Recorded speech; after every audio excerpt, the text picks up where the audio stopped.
Welcome to Hot Seat. I'm Scott Mitchell, and our guest this morning is attorney Hannah Whitten with the Whitten-Newman Foundation, and we're talking epilepsy and what people need to know about it. Good to have you, Hannah. Thank you so much for having me, Scott.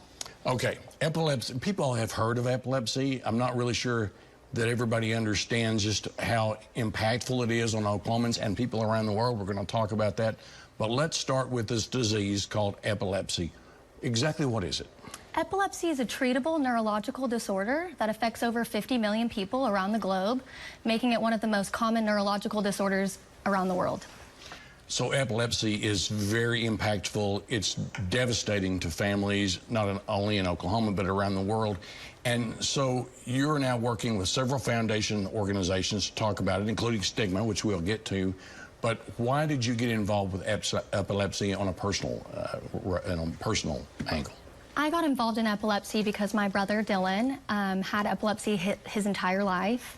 He passed away at 25 years old in 2017 from sudden unexpected death in epilepsy, or SUDEP. The first my family had ever heard of SUDEP was on his death certificate.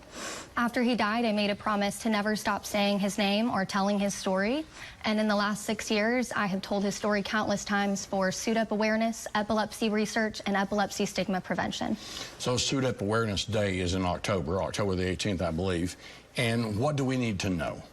Yes, SUDEP Awareness Day is October 18th, 2023. It is a national day of awareness to promote SUDEP awareness. As I told you, many people are unfamiliar with SUDEP. In the last 6 years, I've met many families who share my story of not knowing about SUDEP until their loved one's death certificate, and we have to change this so people are informed about their disease and how to prevent unnecessary and sudden death.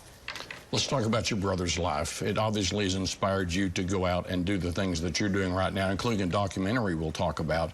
But what can you share with what happened with Dylan that people need to know about?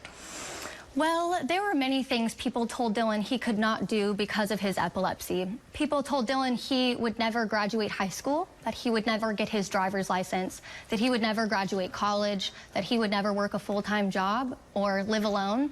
But when he passed away, he was doing all of these things and more. Dylan never let his epilepsy define his limitations, and I want to spread hope and awareness in his name. All right, one of the things you say that impacted Dylan was stigma. Now, we talk a lot on Hot Seat when we're talking with folks like Jeff Dismukes or Terry White about stigma on mental health. But stigma affects epilepsy.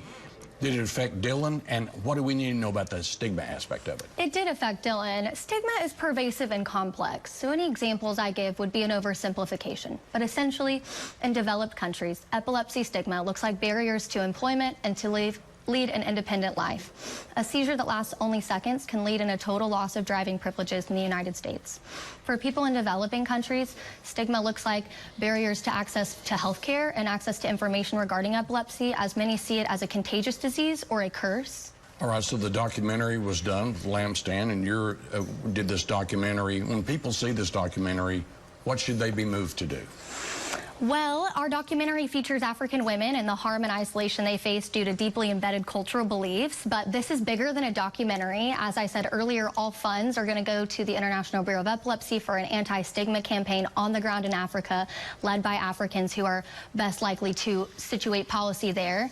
But also, we're going to do a global social media campaign surrounding epilepsy stigma, which we hope will impact the whole globe. So you can get involved with the Curse of Stigma social medias, and you can see the trailer on YouTube. We have not released the full film yet. We're going to release the film at select international film festivals, and after the film festival circuit, we will release it to the general public. Okay, and you see that at the curseofstigma.org. There's where you can get all the information about this. For Oklahomans who see this in Oklahoma City and Tulsa, and they've just met you, they're learning about the documentary, to understand what's happening with epilepsy, the stigma associated, what do you want folks back home to be doing? I hope that they get involved. I hope that they donate to this anti-stigma campaign. I hope they start talking about stigma, because it exists in every single country in America. And people with epilepsy deserve better. They deserve our support. They deserve our acknowledgement, and they deserve the ability to live life free and encumbered from stigma surrounding epilepsy. Thanks for being on Hot Seat, Hannah. Thank you so much, Scott. Hannah Whitten with the Whitten-Newman Foundation, and the documentary is at the Curse of Stigma. Learn all about that coming soon to YouTube.